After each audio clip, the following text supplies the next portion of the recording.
computer. Yes, please. There we go. All right, and then I want to blow this up. So let's get back out, new tab, big screen, number 16 again. Okay, that's about as big as I can fit it here. So, get back here. Everybody's problem is going to be slightly different in terms of the false positive and false negative rate. Some of the videos that cover this pick a different population than 100,000. They might go with 10,000 or 1 million for the total. And that's just to avoid having to deal with decimals up here in these boxes. So that choice down here is kind of arbitrary. In this case, I make it for you.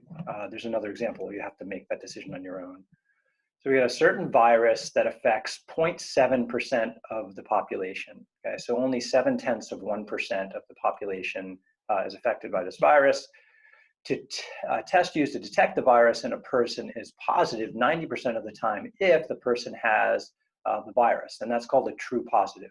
So 90% of the time it says you have the virus when you actually do have the virus. That's called a conditional probability, and so I'm going to write that out in just a sec. 15% of the time if the person does not have the virus. So you have to go back to the beginning of the sentence here and just kind of skip over the 90%. Test is used to detect the virus in a person is positive 15% of the time if the person does not have the virus. So that right there would be a false positive because the test said you got it, but in reality it turns out they don't have it. And that's a pretty high false positive rate. And so, you know, what can I say? It's not a good thing that it's that high. Usually we want it to be somewhere between 5% or lower. I need to put this in my worksheet.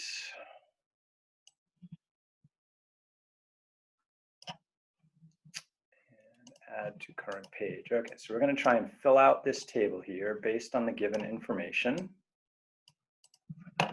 And some things to note are the incidence rate, and that's how the population is affected. So again, that's called an incidence rate.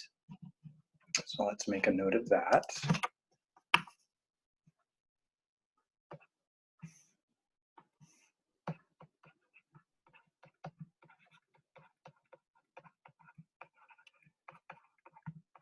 So that's 0.7%, 0.7%.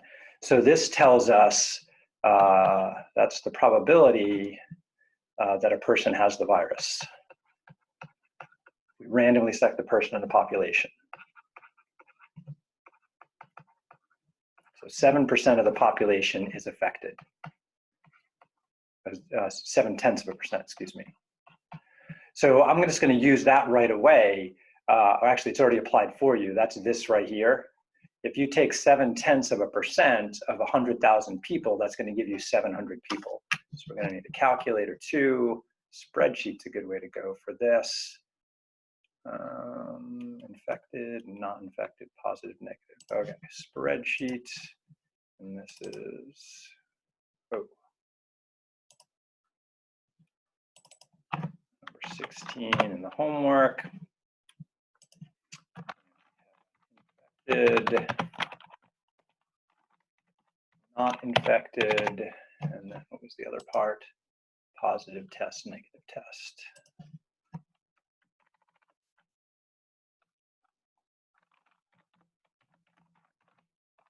I'm just going to do all my calculations in the spreadsheet.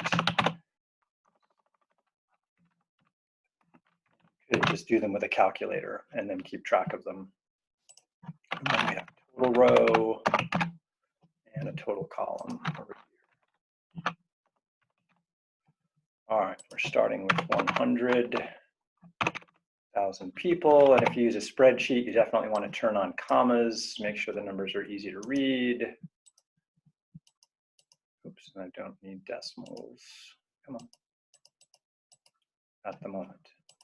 And so just to double check that infection amount right here, I'm going to put an equals, and then it's 0.7%. So that would be 0.7% means divide by 100.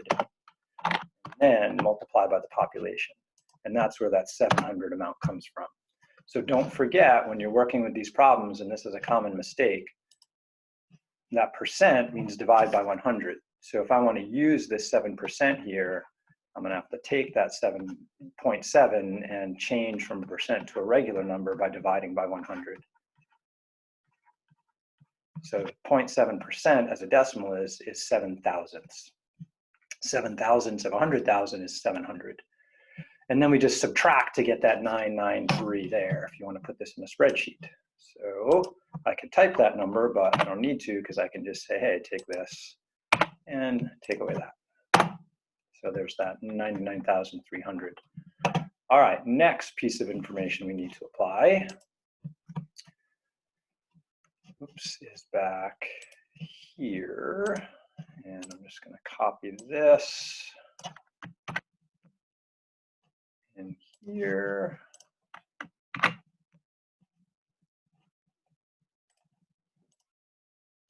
I don't have to keep flipping back and forth.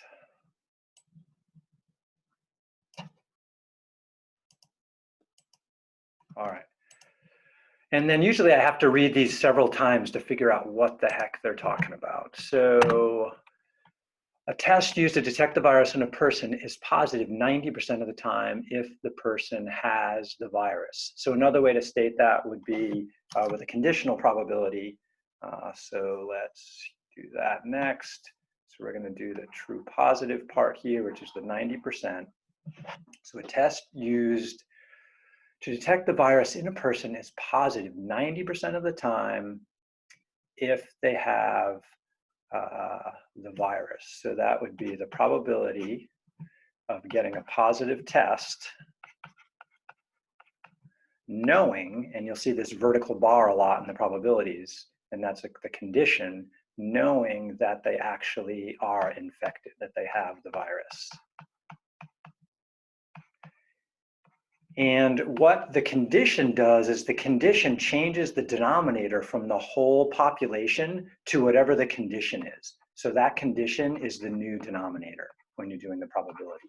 And that's the key you got to get down in understanding conditional probabilities. So new denominator, nom.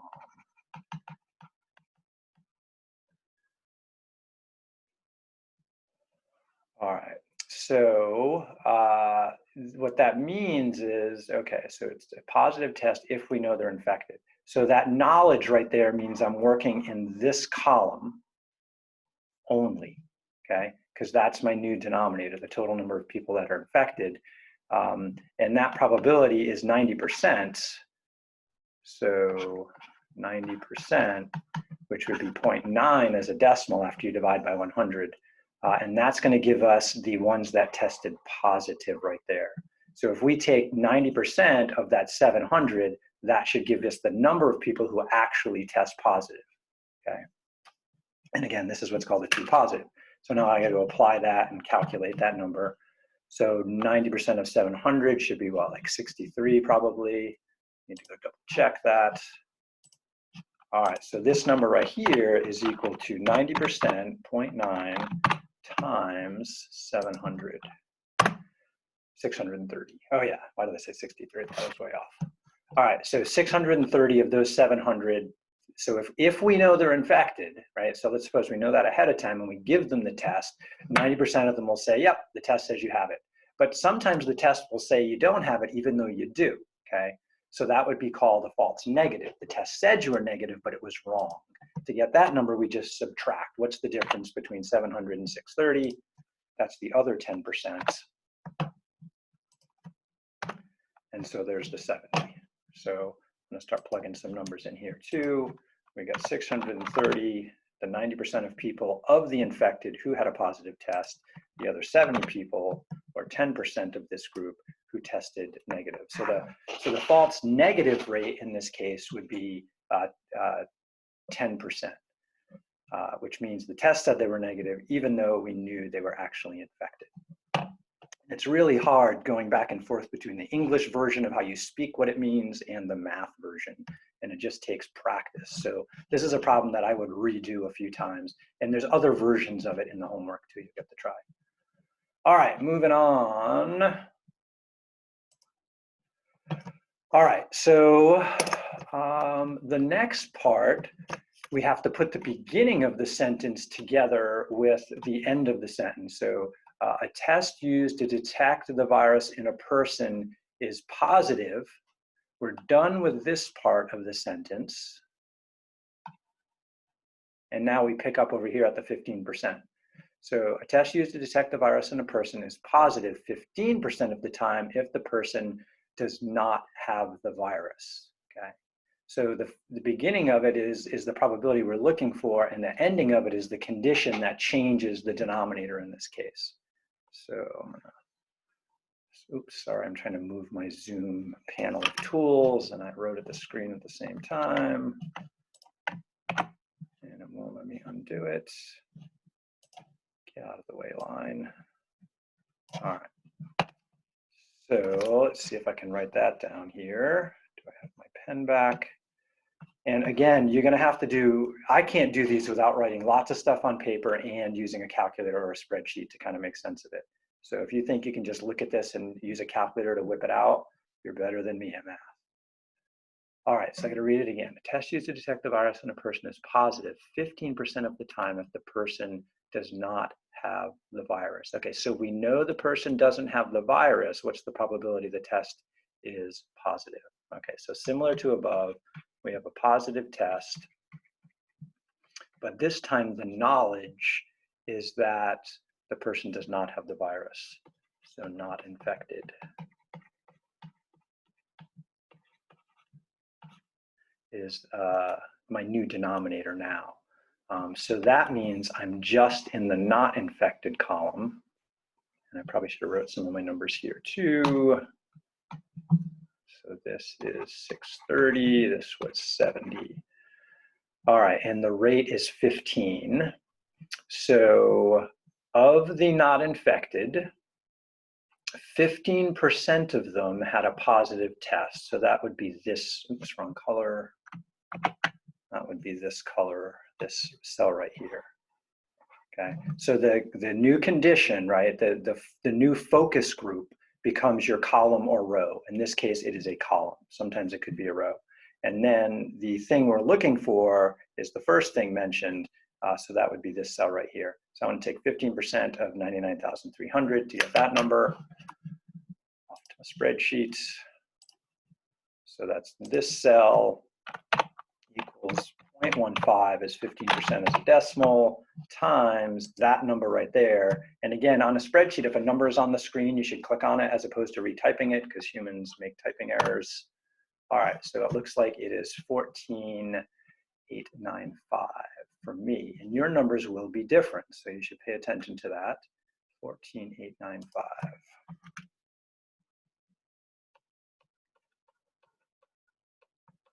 And then I subtract to get the missing number there, and then I can just total across to get those totals.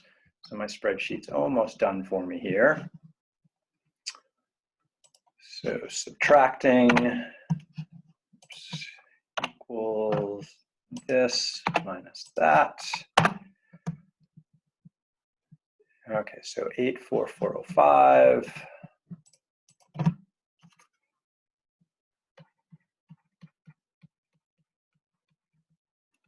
And usually on the computer, it doesn't care if you put in commas, so it should be okay to put them in or not. I put them in just so I can tell I'm typing things right, and then just add up to get those two numbers.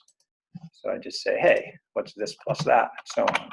And use the sum formula, and just highlight the numbers you want to add. And since I'm doing the same thing above, I can just fill it up. Now, I totally could have screwed up here, here, here, or here, right? These are the numbers I had to calculate. So I'm going to highlight those. So to double check that I'm doing okay, what I want to do is add up those two numbers and hope they come up to 100,000, because if they don't, that means I screwed up somewhere in the middle. So off to the side here, I'm going to double check that and say, do these subtotals over here really add up to 100,000? So equals sum, and it's just as easy to click plus in between. Yeah, okay. So does that mean I did it right? The answer is no, but it's a hint that I might have done it right. All right, so now we have to try and answer the questions asked. So let's see, what do I have? I have 15,525 and 84475. So we've done 3/4 of the hard work at this point. And so next we try to answer the question. And I'm just going to move to a new screen to do that. Show desktop. I want these numbers here so I can figure out the questions asked. New page. And we'll blow you up a little bit. Okay, so let's get to the next part. All right, so let's just screenshot this first one.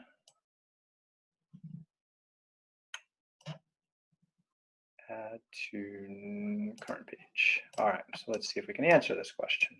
Find the probability that a person has the virus given that they tested positive. Okay, so how to interpret this part right here. Pen. And they write it for me down below, which is very sweet of them. Given is your condition, and this changes your denominator for making the calculation. And sometimes it's easy to read this sentence. Like if you see the word given or knowing, bam, that's your denominator, that's your condition, right? And they show me that right here. They put the bar and then positive test. So they're saying, for this question, you need only look in this row. Whoa, sorry, and a little wacky. What's wrong with my hand today? Shouldn't have that second cup of coffee. Oh, my pen jammed. All right, and then I want the infected group there. So the answer to this question is whatever 630 divided by 15,525 is. So that's going to be that answer. So infected given positive test. So back to my spreadsheet. The probability that someone is infected knowing bar that they tested positive is equal to this number divided by that number. And it always takes me a few reads through this to try and figure out what the heck I'm talking about and if I did it right. So I'm going to read that question again. And I'm going to move this over here. Give me a sec to catch up. All right, so I think this number here was the 14,895. And I know some of us get kind of trigger happy on these questions, meaning we type a number and we submit, and we type another number and we submit. I highly recommend not doing that you really work hard to try the whole thing, take some notes as you go, and then submit it at the end. Because when it comes down to like the application, or when you're trying to explain to me on a test, you got to be able to do the whole thing in one shot. So if you do go check, check, check, check, check as you go through, then definitely hit that, give me another similar problem, and try to do it in one shot. Super important. 15,525. And what's this one here? This one is 84405. And this one is 84475. Double check you type things right and didn't mistype. All right, so one more time before I plug that in. Find the probability that a person has the virus. Okay, so what's the probability somebody has the virus, knowing, given that they tested positive? Okay, so I'm in the positive row for sure, and then I want infected versus total cases. Yeah. And enter an integer or decimal accurate to 1 decimal place as a percent. So then back to my spreadsheet for that, I want to reformat this so it's a percentage to 1 decimal place. So I would say 4.1% for that one right there. For the next one here, this one, they made it a little easier for me because they give me the math version. And the nice thing about the math version is the math version says, hey, this is your new denominator. Don't look anywhere but the negative test area. So the negative test area means just focus on this row, and then we only want to know about the not infected people in that row. So in that case, I would want to take the 84,405 and divide by the 84,475 and see what I get. And that's going to be a fairly high percentage. So I lost my spreadsheet somewhere. There you are. So this one is the probability that someone is not infected, knowing that they, what was it, tested negative.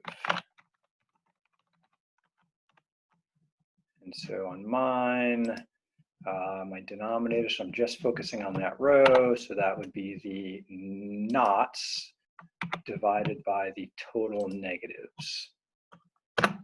And so that appears to be about 100%. And if we go to 99.9, and it could be on your version when you round it, you get 100% there. That could happen due to rounding error in the way I asked for the answer. So 99.9, and again, the percent symbol is given out on the side. And pray and push the button. Nice. So again, you did this one with me maybe just now, or you jumped through checking as you went. Try a similar question. You get a slightly different set of percentages, and then run through it again. And then there's some other ones kind of like that in the homework. And the application is much like this one. The application goes over some real studies I looked up on breast cancer rates and the how good a mammogram is at checking for breast cancer. And they're real studies I based that problem on, real data. I've been trying to find data on false positives and false negatives for COVID, but right now all we have are just, some partial studies on it. But maybe by Thursday, I'll have a good guess as to a rough guess as to how that's working. And I'll present a problem like this about COVID-19 testing. The false positive rate, false negative, true positive, true negative. And that's just, trying to figure out these conditions and when to use them and when not to. All right, whew, man, that was like biking up a hill. That was a tough problem. Double checking the chat here. Let's see, I got a bunch of stuff. Give me a second. Okay, so I got a question about the critical thinking. Yeah, so I'm totally failing on grading the critical thinking, so I get an F on that. My sincere apologies. Are we going to do any more critical thinking? I am debating about phasing that out because I can't seem to keep up with the grading on that. But I think the questions are important, so I'm completely conflicted on that. But I'm leaning toward maybe phasing that out just because it's not fair that I'm not getting them graded in time for you all. Yeah, so I'm wicked far behind on the critical thinking. Let's see, also there's some rumors that we may be teaching online next fall. It is highly likely that classes will not be face-to-face in the fall. Although we've slowed down the spread of the virus, we don't, the chance of getting what's the right word? Help me out here. How do you protect somebody from getting a disease? My brain's dead here. Prevention, vaccine? A vaccine, thank you. Yeah, the chance of getting a vaccine in this year 2020 is probably has a probability of less than 1%. And the side effects of such a vaccine, from what I've read, could be pretty bad. So what do you think as far as like middle school, like public school? I don't know. Okay. I think colleges are not going to have classes. As far as public school, there are, especially in places like where we live, there's a higher percentage of people that have less access to like technology and Yeah. and at home the kids don't have as much help. That there's going to have to be some way to deal with that. The virus does really not struggling seem to affect young people. They probably get it, but we just don't know it. And the problem with that is they could pass it on to older teachers who could die from it. So yeah. I don't know what's going to happen there. I haven't thought deeply enough on it, and I'm not an expert in epidemiology. So I'm sure school districts and the state health department and the state Department of Education and are all trying to figure out what the heck to do because there's so many kids that are being severely disadvantaged by this online stuff. Yeah. But I think I am 90% sure that we will not go back to school as usual in the fall. Okay, so yeah, critical thinking. What to do about that?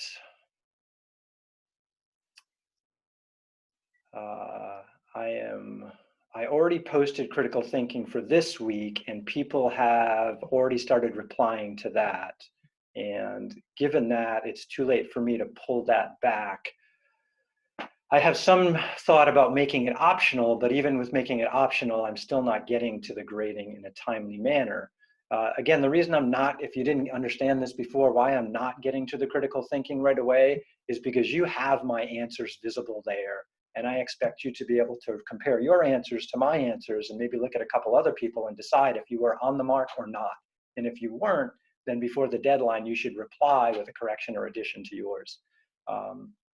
And for the first couple, people weren't doing that. But I saw the last couple people have. I've been reading them, I just haven't had time to grade them. And my problem with grading them is I feel like I need to write to everybody. And then it takes like, 15 minutes per person.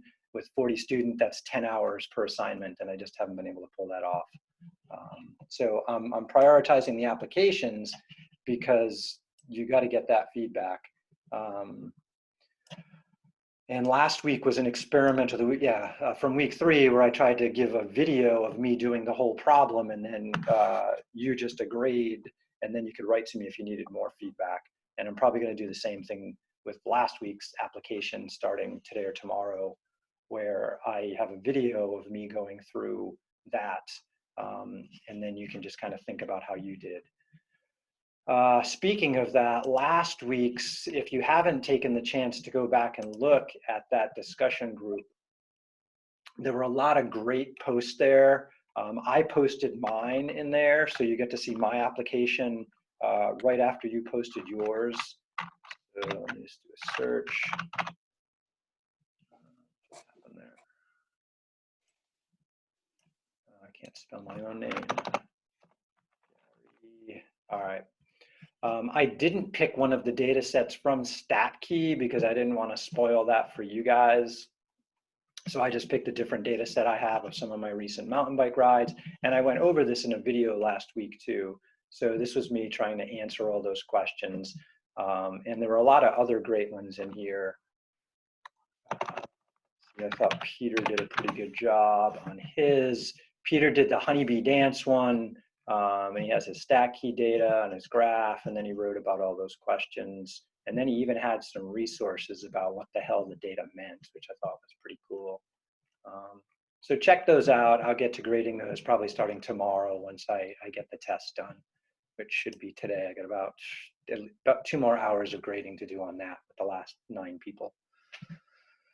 Okay, so yes, please do the critical thinking for this week. And let's see who else has joined us since I looked earlier. We got Eskar, hello, and hi Mindy, hello April, hello Mila. All right,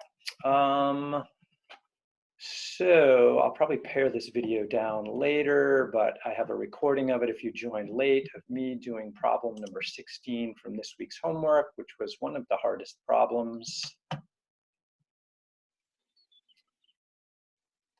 Anybody other, I can't speak now. Does anybody have any other homework questions they wanted to ask about? Let's see, where to go? Practice for week 5. And don't forget to read the book. We're doing sections 1's terminology, independent mutually exclusive events, some probability rules, and then contingency tables is like the false positive negative stuff, which is the culmination. We're not going to do the tree diagrams. I don't think that's relevant to most of my audience here. Okay, we got a question about number 12. Let's take a look. So 12. Okay, so this is another of those conditional probabilities. And I'm going to copy this into my workbook to scribble on it. New page, copy. I missed some of it. Oh well, close enough. All right, so we have given a Giving a test to students, grades, and gender are summarized below. So this is called a contingency table, or a two-way table, where we have two things we're looking at. We have grades and we have gender in the table. And we want to know the probability that a student got an A given they are female. So the notation for that, like we saw in the previous problem, was what's the probability the grade was an A given that they were female. So another way to write that in like more plain language would be like, what is the probability,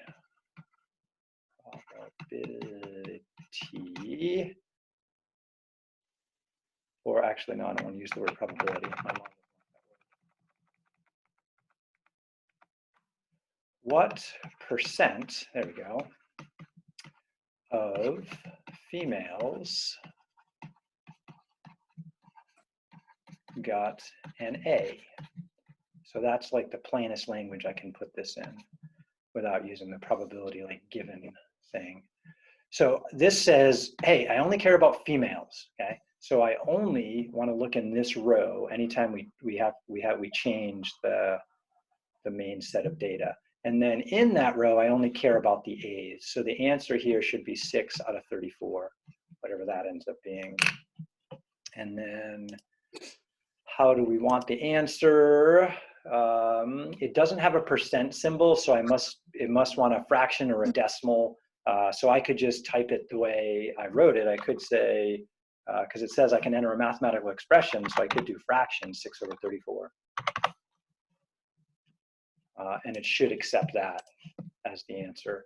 If you wanted to use a calculator and put it in as a decimal, just make sure you have a few places. So if I go 6 out of 34, if I round that too soon, the computer will freak on me. So I think I would go like 4 or 5 decimals. So 17647, just to be safe, equals 17647. If I type that right, that should be acceptable also. But you can't mix percentages when there aren't expected, or fractions when it's expecting a percent, because those are fundamentally different ways of expressing the answer. All right. So again, those are conditional probabilities. And if you think about it, anytime we hear some kind of probability in the news, they're always talking about a subgroup. They're not talking about everybody, which means they're expressing a conditional probability when they talk about percentages in the news, okay? So the interpretation of this in plain language would be that about 17.5% of females got an A in this case, because we're only focusing on the females. So that given or knowing some information changes the denominator. So it's no longer 78, it's only the 34. All right, number 9B. Okay, let's check it out. Number 9. And okay, so are avid readers more likely to wear glasses than those who read less frequently? So 306 men in Ohio were randomly selected and characterized as to whether they wore glasses and whether the amount of reading they did was above average, average, or below average. So the results are presented in this two-way table here. All right, so we have the yes or no is for glasses. Okay. All right, so let us copy this into a spreadsheet. Let's go back. Let's copy. And then you wanted part B, so let's copy all of that. I'm going to do both parts just for fun. And I think I need a new page maybe. All right, so just labeling this a little more thoroughly. After reading that paragraph, the yes or no refers to glasses. And there are no totals here, but I know altogether this should come out to 302, I believe I was given. You may have a slightly different set of numbers. 306, excuse me.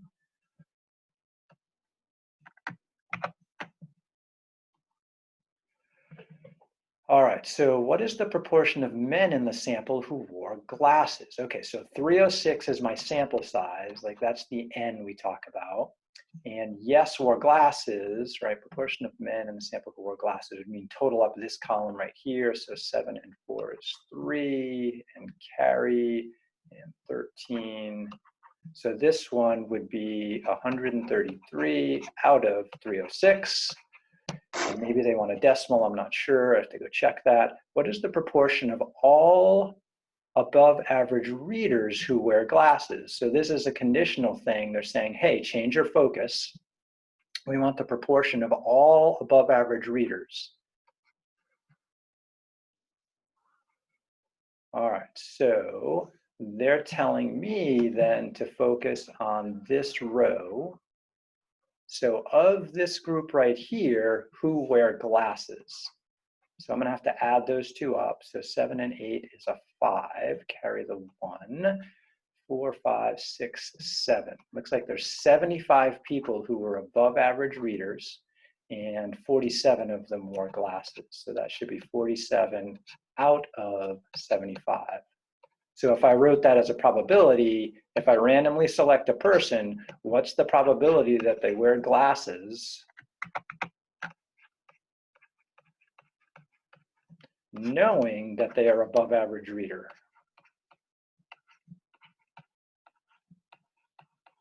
So that would be the probability notation for this. And since it says proportion, I'm assuming a fraction would be okay for this one right here. So show desktop. And was there another part to this? Let's see. Nope, just those two parts. And if I click there, it says integer, an integer, or a decimal. Okay, so they want that proportion as a decimal. So then I would have to whip out my calculator and say for part B, what for me, mine's 47 out of 75. Yours should be something, oops, can't type apparently, help. Back here, 47 divided by 75. And then I would go to like 4 or 5 decimal places. I'm gonna see if it takes 4. Rounding that would be a 7, so 0.6267 for mine, and yours would be a little bit different. 7 should be acceptable, and I might as well type the other one in just for fun. The other was 133 over 306. And anytime I do one of these problems, I end up writing a lot of stuff down to double check I'm doing it right. So this would be what, 4346 should work.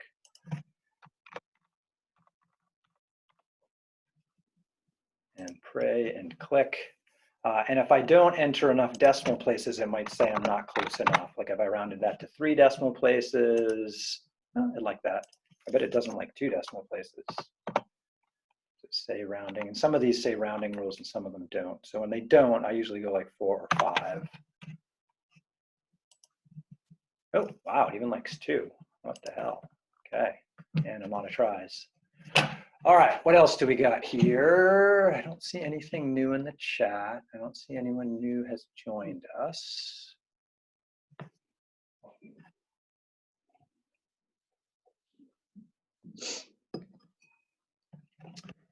Another piece of advice, when you are reading the book, you should try their problems and see how you do. And they have solutions that you can pop up and show on some of the ones that you're supposed to try. So I highly recommend doing that. Math books aren't just read, they are exercised through.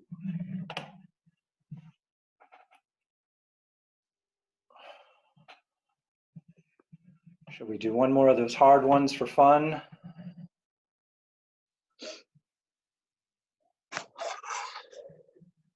B. What's that? Oh, I was just reading the chat. Sorry, I forgot my thing was on. Any suggestions? Let's see, I'm going to